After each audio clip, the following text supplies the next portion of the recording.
Cockroaches on the streets? No, it's a political movement. नमस्कार दर्शकों, मैं हूं अमृता जी नायर और आज हम मौजूद है जंतर मंतर नई दिल्ली। यहाँ हो रही है कॉकरोच जनता पार्टी की प्रोटेस्ट। जंतर मंतर अक्सर एक ऐसा साइट है जहां अलग अलग कम्युनिटी के लोग अपनी आवाज उठाते हैं और आज वो कम्युनिटी है कॉकरोच कम्युनिटी, जो अपनी इक्वल सर्वाइवल राइट्स के लिए लड़ रहे हैं। चलो आम जनता से बात करते हैं और उनकी राय जानते हैं। धर्मेंद्र प्रधान डिजाइन रमेश भाई, मैं प्रोडक्शन स्टडीज। और आज कौन सा डे है यहाँ पर? आज तो सेकंड डे में आया हूँ क्योंकि मैं यहाँ नहीं था, ये अभी आना हुआ है। आपकी परेशानियाँ क्या है? मेरी परेशानियाँ यही है, तमाम स्टूडेंट से जो यूथ है वो परेशान है इस पेपर लीक की समस्या से। क्योंकि हर वक्त जब एग्जाम देने स्टूडेंट जाता है तो ये आस लेके जाता है कि वो एग्जामिनेशन देगा, वो क्वालिफाई करेगा तब ताकि उसे सीट्स मिलेगी, कहीं कॉलेज में जाके कोई यूनिवर्सिटी में तो नौकरी करेगा। और जब वही चीज जब वो छात्र जब पेपर लीक हो जाता है तो उसकी दिल पे क्या बीतती है वो हम महसूस कर सकते हैं। ये हंगामा स्ट्राइक क्यों स्ट्राइक नहीं है, तमाम उस देश के युवा तंत्र का है स्ट्राइक है, तमाम उस देश का लोगों का स्ट्राइक है जो लोग इस परिस्थिति से जूझ रहे हैं। क्या आपको लगता है कि 100% स्टूडेंट लेड मूवमेंट है या फिर पॉलिटिकल पार्टीज का भी रोल है इसमें? देखिए ये मूवमेंट जो है देश के युवा, देश के गरीब, देश के किसान जितने भी लोग हैं वो सभी आ रहे हैं इस मूवमेंट में जुड़ रहे हैं। क्यों जुड़ रहे हैं? देश के युवाओं की मुद्दा है, देश का मुद्दा, देश की रीढ़ है, जो युवा है वो देश की रीढ़ है, उनकी ये मुद्दा है और उनके मुद्दे पर सब कुछ साथ मिलकर नहीं लड़ेगा तब तक ये चीज ये समस्या खत्म नहीं होगी। मैं इस बात पे आपके साथ कहना चाहता हूँ। लोगों का ये कहना है कि गवर्नमेंट अभी तक अकाउंटेबिलिटी लेने में तैयार नहीं, पर अगर कोई भी पार्टी आती है, बीजेपी, कांग्रेस, कोई भी आपको सपोर्ट देने आती है तो क्या उनको एक स्टेज देंगे? देखिए अभी तक तो फिलहाल से नहीं आया है, अब आगे आएगा कि नहीं आएगा तो बात की बात है, लेकिन जहाँ तक धर्मेंद्र प्रधान की बात है तब तक ये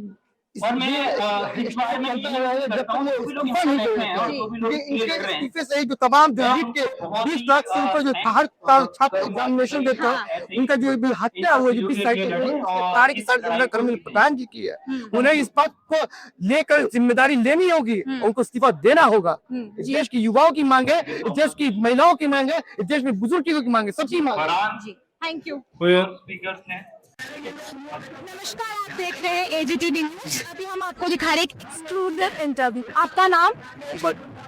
आप अभी सोशल मीडिया में बहुत ज्यादा फेमस हो चुके हो, तो आपको क्या लगता है कि ये जो प्रोटेस्ट है जिसमें आप यूथ को एक्यूमुलेट कर रहे हो, ये क्या एक बहुत बड़ा आंदोलन बन सकता है?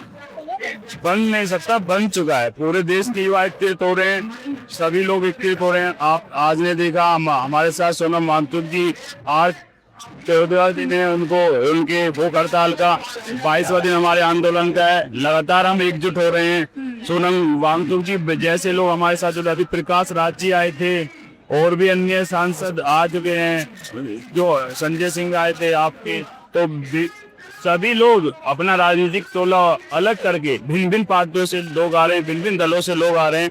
देश के युवा एकत्रित हो रहे हैं और देश का युवा जाग रहा है, अपने हकों की लड़ाई के लिए यहाँ पर लड़ रहे हैं। हम यहाँ ना किसी जाति के लिए आए हैं, ना किसी धर्म के लिए आए हैं, ना कोई राजनीतिक उद्देश्य है, ना कोई हमारा व्यक्तिगत स्वार्थ है। हम सिर्फ वो सीबीसी लिए आए हैं, छात्र छात्रों को न्याय मिलना चाहिए। जो 20 तारीख को जो संसद हो रहा है उसमें आप क्या करना? 20 तारीख को इसी जंतर मंतर से हम संसद भवन तक पैदल मार्च करेंगे। वो शांतिपूर्ण होगा, हिंसात्मक रूप से हम अपनी मांगों को, जायज मांगों को लेकर हम नरेंद्र प्रधान का इस्तीफा मांग रहे हैं।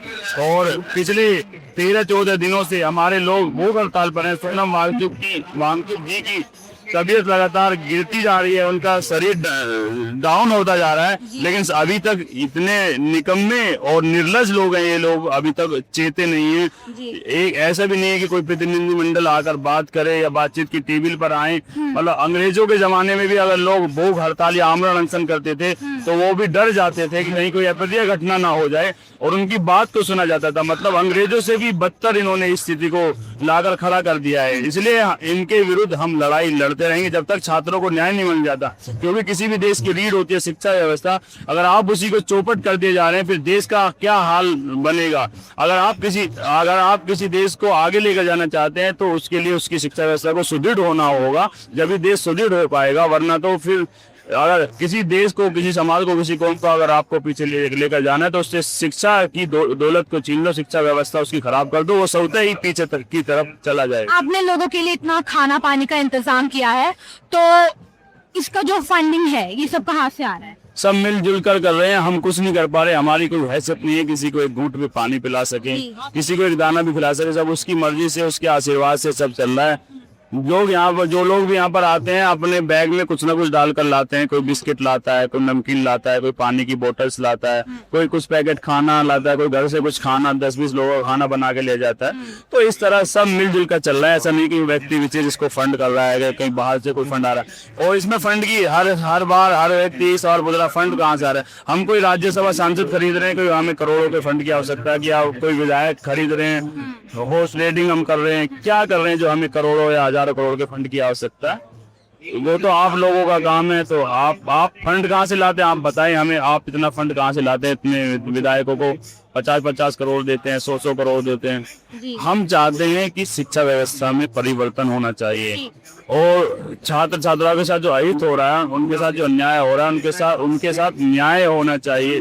बच्चे 10-10, 12-12, 14-14, 16-16 घंटे पढ़ रहे हैं, लेकिन सीट को क्लियर नहीं कर पा रहे हैं। अभी मैं जयपुर की घटना बताता हूँ आपको, पैरामेडिकल का पेपर था, वहाँ पर 5.5 लाख रुपए में पेपर को बेचा जा रहा था। तो इसका क्या अर्थ है? कहीं ना कहीं जो योग्य अभ्यर्थी उनको आप पीछे धकेलने का प्रयास कर रहे हैं, और जो अयोग्य अभ्यर्थी हैं उनको किसी राजनीतिक संरक्षण के तहत या फिर पेपर लीक के जरिए से उसको वो पैसे के बल पर सीट को कब्जा ले जा रहा है, और जिसका हक है उसको सीट नहीं मिल रही है, तो उस पर क्या मानसिक स्थिति होगी?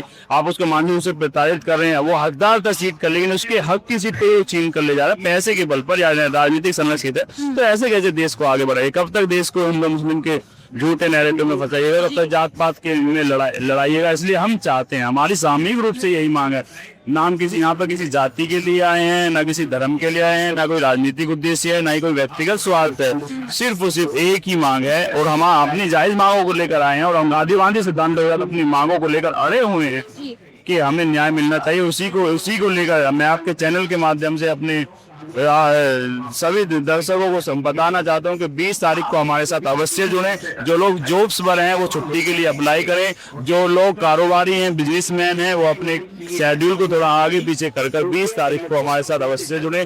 ये देश के लिए बहुत ऐतिहासिक समय है, बहुत ऐतिहासिक पल है। बहुत लंबे समय के पश्चात एक अच्छे उद्देश्य के लिए लोग जमा हो रहे हैं और एकत्रित हो रहे हैं। देश के युवा, खास तौर से देश का युवा पहली बार इस तरह से मतलब एकत्रित हो रहा है, तो ये एक अच्छा संकेत है, और कहीं ना कहीं वो चीजों को समझ रहा है और झूठे नैरेटिव से दूर हो रहा है। बहुत बहुत धन्यवाद।